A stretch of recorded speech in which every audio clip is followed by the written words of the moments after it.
Nasab udah ngakuin, nggak ada masalah. Dalam kasus Balawi yang saya temuin nggak kurang dari 140 kitab. Ini saya santri, saya bukan ulama, bukan ustadz, santri. Gua makoli. Hanif Al-Attas sekarang sedang mengumpulkan kitab-kitab sejak abad 9 itu sampai sekarang ini sudah bisa terkumpul 140 kitab yang menyatakan mereka turunan Nabi. Kata saya, coba sini satu aja yang kitab nasab abad ke-8, diam aja. Abad 7 makin diam, abad 6 mana makin diam, abad 5 mana makin diam, apalagi abad 4, abad di mana Ahmad bin Isa ini wafat. Ahmad bin Isa ini wafat 345 Hijriah, sudah 1000 tahun lebih. Tapi 550 tahun sejak wafatnya baru ada orang ngaku-ngaku keturunannya.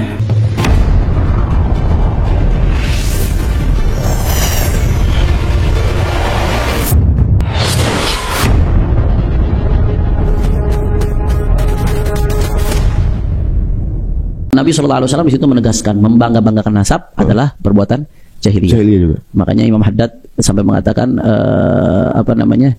kun kama jaddak wa illa anta imamah wa surah wa syifil magsurah. Ketika ada sekelompok orang lagi bangga-banggain kakeknya, dia mengatakan apa? Kun kama jaddak, jadi seperti kakekmu. Itu cuma bangga-banggain doang, bisanya jadi kayak kakekmu. Kalau kamu nggak jadi kayak kamu tuh tong kosong nyaring bunyinya. Imamah wa surah wa syifil magsurah. Asirah wa surah wa syifil magsurah. Jadi yang pertama kata Nabi, perbuatan jahiliyah itu membangga-banggakan nasab haram. Makanya kalau yang habaib dari kalangan Ba'alawi, kalau dia ada buku nasab itu untuk mendata supaya dia tahu identitas dirinya, supaya dia tahu siapa keluarganya, supaya bisa dijaga. Itu ditulis haram membangga-banggakan nasab. Ditulis itu ditulis. Ini amanat. Ini harusnya jadi motivasi untuk kita semakin bertakwa kepada Allah Subhanahu wa taala dan seterusnya. Kemudian yang kedua, Nabi SAW mengatakan termasuk perbuatan jahiliyah at-ta'nu fil ansab. Nyerang nasab orang lain.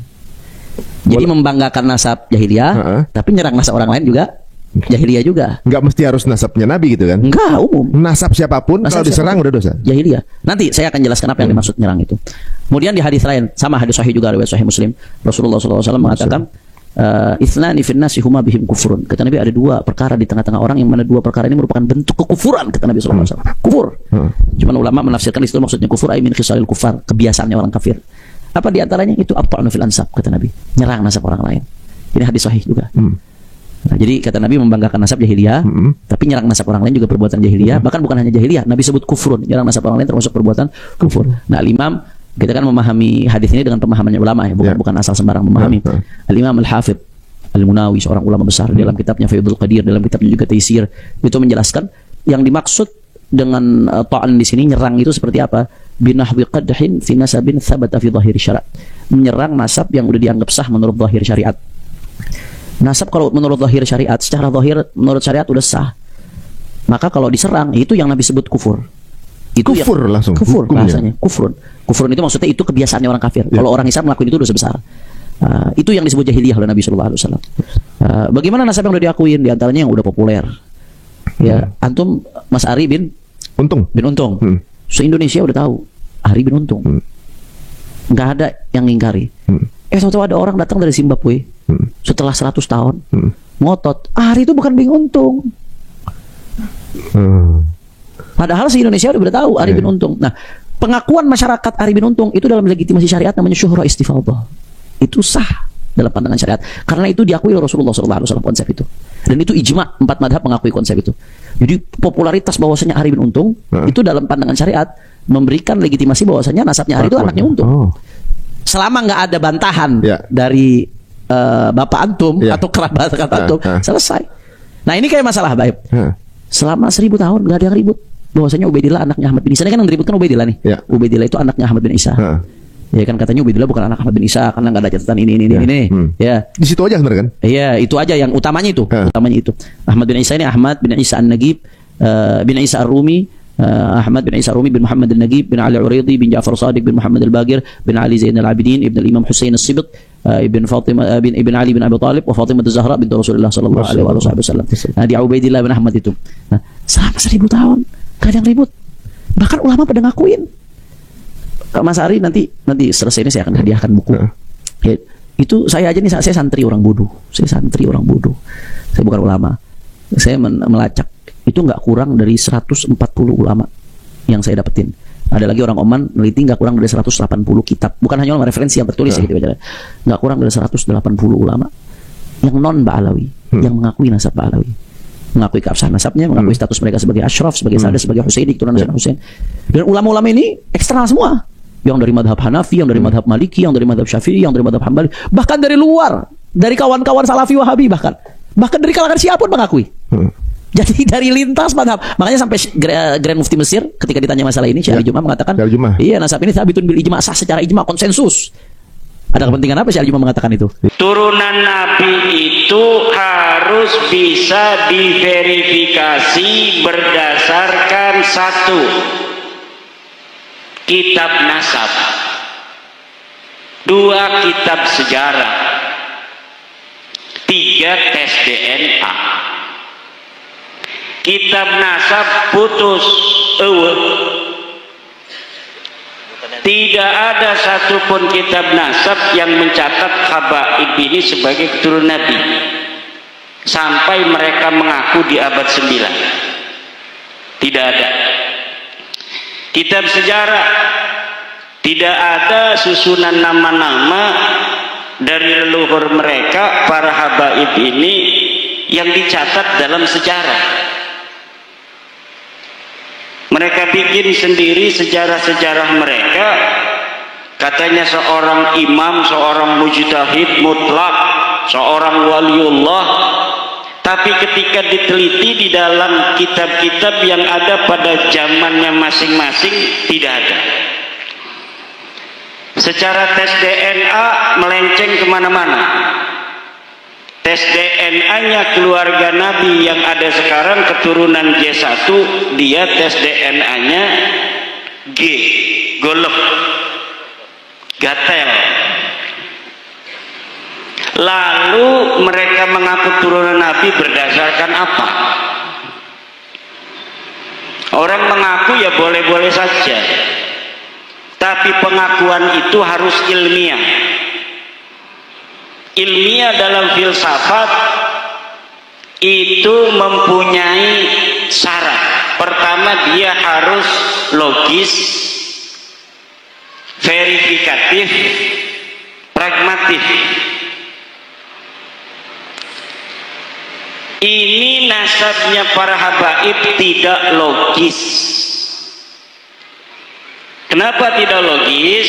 Karena dia mengaku di abad ke-9 tentang orang-orang yang ada di abad ke-4 Hijriah, sementara di abad 4 Hijriahnya sudah ditulis nama-nama keluarga Nabi, nama-nama keturunannya. Katanya mereka keturunan Ahmad bin Isa dari anaknya yang bernama Ubaid. Sementara di kitab nasab yang ada di abad 4, anaknya Ahmad bin Isa tidak ada yang namanya Ubaid. Anaknya Ahmad bin Isa hanya 3, namanya Muhammad, Ali, dan Husain. Lalu berdasar apa mereka mengaku turun Rasulullah dari Ahmad bin Isa? Padahal Ahmad bin Isa tidak punya anak namanya Ubaid. Sederhana sekali. Hanya begitu saja sebenarnya. Kitab-kitab yang ada di abad keempat, Siri Silsilatil Alawiyah, di abad kelima Tahdibul Ansab Al-Majdi Muntaqilatul Talibiyah, tidak mencatat Ahmad bin Isa punya anak namanya Ubaid. Di abad ke-6, seorang ulama ahli sunnah wal jamaah madzhab Syafi'i, pengarang tafsir Mafatihul Ghaib, namanya Imam Al-Fakhrur Razi, di dalam kitab nasabnya yang bernama Asy-Syajaratul Mubarakah menyatakan anaknya Ahmad bin Isa hanya 3. Pertama Muhammad, Ali, dan Husain. Tidak ada yang bernama Ahmad. Begitu pula kitab-kitab nasab yang ada di abad ke-7. Al-Fakhri, Al-Asili. Di abad ke-8 ada kitab As-Sabatul Musal. Ini semuanya kitab nasab. Yang saya sebutkan ini kitab nasab Di abad ke-9 ada Umdatul Talib Al-Kubra, Umdatul Talib Al-Wusta, Umdatul Talib Al-Sughra. Semuanya tidak mencatat Ahmad bin Isa punya anak bernama Ubaidillah atau Abdullah. Baru di abad 9 ini para Habib Ba'lawi nulis kitab namanya Al-Burqatul Musyiqah. Kitabnya bukan kitab nasab, kitab tasawuf, kitab khurafat-khurafat, cerita-cerita keramat yang tidak terverifikasi. Itu namanya Kiai Wahono, itu khurafat. Kalau misalnya karamat para wali itu benar, itu namanya karamah. Ditulis oleh orang yang melihat tentang keramatnya seorang kiai, seorang wali, itu namanya keramat. Tapi kalau cerita-cerita palsu, cerita-cerita fiktif akan seseorang kemudian dicatat di dalam satu kitab sementara tidak terjadi pada masanya, itu namanya khurafat, cerita-cerita palsu, hanya untuk mengangkat performa kesejarahan orang yang dimaksud saja. Sebenarnya orang itu tidak seperti itu, pada masanya nggak dikenal.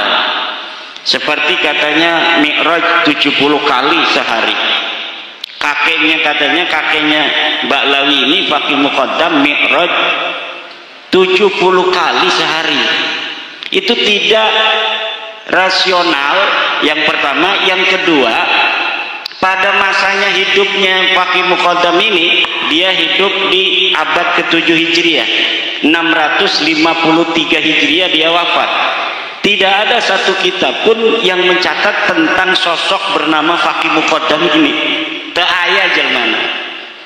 Tidak dicatat sebagai ulama, tidak dicatat sebagai wali, tidak dicatat sebagai lurah. RT aja, nggak ada itu tulisannya Faqih Muqaddam jadi RT pada masanya. Kitab-kitab sejarah banyak sekali yang ada di abad ke-7 itu. Kitab-kitab sejarah itu sudah banyak di Yaman itu. Tapi sama sekali ketika orang-orang Tarim pun disebutkan, itu kiai-kiai di Tarim disebutkan namanya si A, si B, si C pada masa itu. Tapi ini sosok Faqih Muqaddam ia entah disebutkan. Ini adalah sebuah tanda bahwa memang sosok ini tidak ada. Minimal ada tapi dia bukan siapa-siapa. Lalu bagaimana setelah beberapa ratus tahun di abad 9, 895 Hijriah, dia ditulis begitu besar, melebihi Sayyidi Syekh Abdul Qadir Al-Jailani. Sayyidi Syekh Abdul Qadir Al-Jailani ini hidup di abad ke-5 ke-6. Itu pada masanya dicatat semua oleh para ulama. Ibnul Jauzi yang satu masa dengan Syekh Abdul Qadir Jailani, ulama yang menulis kitab, yang mencatat di Baghdad ada seorang ulama besar yang kalau ngaji ribuan jumlahnya, yang keramatnya itu zahir namanya Syekh Abdul Qadir Al-Jailani. Ini contoh orang asli, keramatnya asli. Jadi kalau ditelusuri di dalam kitab-kitab yang ada pada masanya, dia itu terverifikasi. Nah, kalaulah keluarga Ba'lawi ini benar seperti yang mereka sebutkan dalam ceramah-ceramah itu, bisa nurunin rantai dari emas. Iya, bisa nurunin rantai dari emas dari atas langit gitu. Ini pasti kan sesuatu yang sangat luar biasa. Tentunya kalau misalnya terjadi, tidak hanya dilihat oleh anak cucunya yang menulis itu dong, karena kan dari langit di atas banyak yang lihat. Harusnya banyak yang lihat juga dong ulama-ulama di Tarim itu.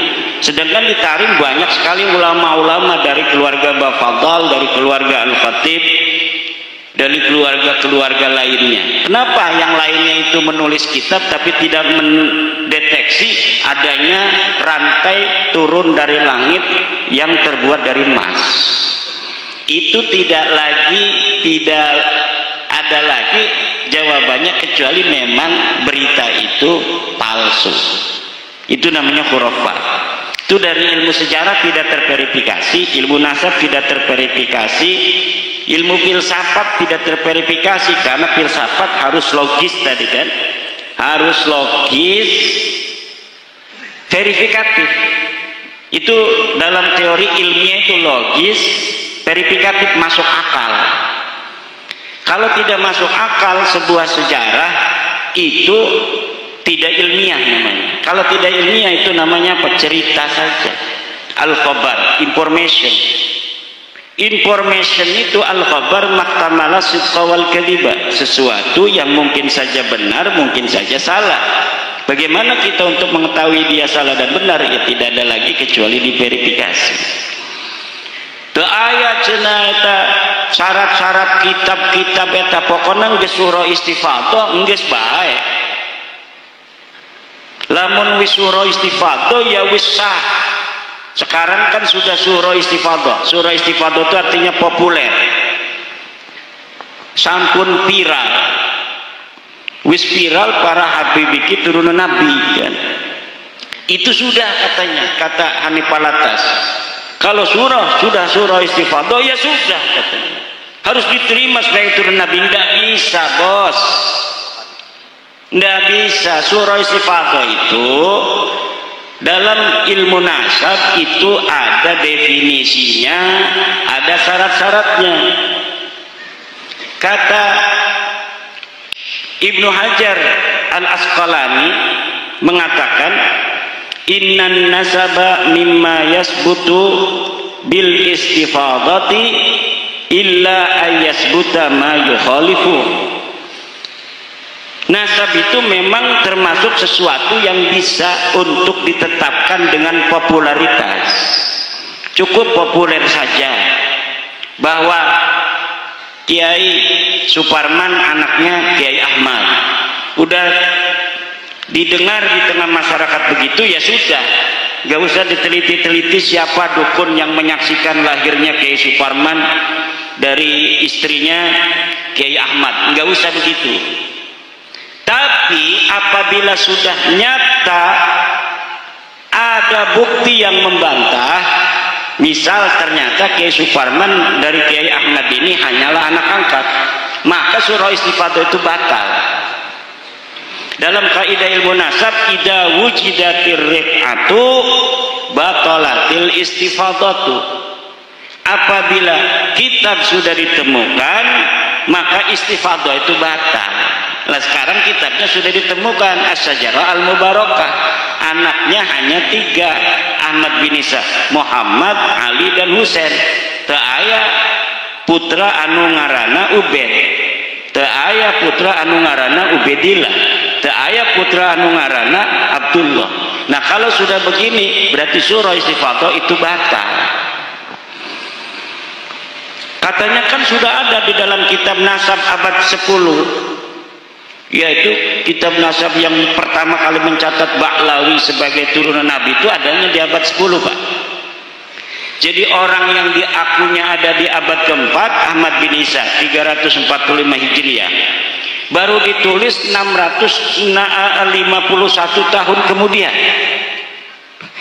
Jadi orangnya itu ada di abad keempat, baru dicatat punya anak namanya Ubaid ini tahun 996 Hijriah, 651 tahun, dalam sebuah kitab yang namanya Tuhfatut Talib. Nah sebuah kitab, walaupun kitab nasab, kalau kitab nasab ini adalah termasuk kitab nasab hadisah, ini tidak bisa mengisbat orang-orang yang qadimah. La yumkinunal hadisu anin nasabil qadimi binaan ala ma warada fil kutubil hadisah. Kata ahli nasab itu dalam kitab Usulu Ilmil Ansab, bahwa la yumkinunal hadis, kita tidak mungkin berbicara anin nasabil qadim, tentang nasab yang sudah jauh di abad keempat, binaan berdasarkan ala ma warada fil kutubil hadisah, dengan berdasarkan kitab-kitab yang ada di tahun-tahun yang baru seperti 900 Hijriah, abad 9 Hijriah. Tidak bisa. Kalau bicara tentang Ahmad bin Isa, ya kitabnya harus kitab abad keempat. Kalau tidak ada yang paling dekat, kalau tidak ada yang agak dekat, kalau tidak ada yang agak dekat berikutnya. Demikian cara bekerja ilmu sejarah dan ilmu nasab. Kalau misalnya abad ke-10 ini disebutkan yang namanya Ahmad bin Isa punya anak Ubaid, tidak ada kitab yang menentang di abad sebelumnya, ini tidak jadi soal. Dalam ilmu dalam ilmu sejarah itu disebut argumentium ex silentio, yaitu kita memegang sebuah historiografi sejarah berdasarkan data yang kita temukan paling dekat dengan masa kejadian. Kecuali ada lagi nanti ditemukan yang lebih dekat lagi, bertentangan dengan yang kita temukan sebelumnya, maka yang kita temukan sebelumnya yang agak jauh ini hilang ihtijajnya, hujiyahnya dengan kitab-kitab yang kita temukan di abad-abad yang lebih dekat itu. Jadi di abad 10 dikatakan Ubaid punya anak, Ubaid adalah anak Ahmad, tapi bertentangan dengan seluruh kitab yang ada di abad 9, 8, 7, 6, 5 dan 4. Ini tidak bisa dijadikan dalil kitab-kitab baru ini. Jadi itu ya teman-teman, pengakuan dari Hanif Al-Attas yang mana beliau mengatakan bahwasanya nasab Ba'alawi ini sudah suhrawal istifadah, jadi sudah diakui oleh seluruh ulama dunia gitu ya teman-teman, tapi tidak bisa membuktikan secara ilmiah ya, hanya pengakuan aja ya. Jadi misalnya untuk dibuktikan secara ilmiah itu tidak bisa dari tes DNA atau ilmu sejarah, itu tidak bisa membuktikan ya secara ilmiah. Dan juga ini ada tanggapan juga dari Kiai Haji Imaduddin Utsman Al-Bantani tentang masalah nasab klan Ba'alawi, yang mana Kiai Haji Imaduddin Utsman Al-Bantani masih tetap seperti biasa bahwasanya klan Ba'alawi ini terputus atau tidak tersambung kepada Rasulullah Shallallahu Alaihi Wasallam. Dan Kiai Haji Imaduddin Utsman Al-Bantani dalam setiap ceramahnya itu sering menjelaskan tentang masalah putusnya klan Ba'alawi ini ya teman-teman. Jadi dari ilmu sejarah, ilmu nasab dan juga ilmu genetika, tes DNA itu tidak tersambung ya. Tapi Hanif tetap ngotot ya, sama Kiai Haji Imaduddin suruh membuktikan, karena Hanif ini lagi mengumpulkan masalah kitab, dan Hanif bilang ada 140 kitab yang sudah dikumpulkan gitu ya teman-teman. Jadi kata Kiai Haji Imaduddin, coba tunjukkan ke sini dari abad ke-4, ke-5, ke-6, ke-7, ke-8 sampai ke abad ke-9 gitu ya teman-teman. Oke, terima kasih buat teman-teman semua, semoga video ini bermanfaat dan sampai jumpa di video selanjutnya.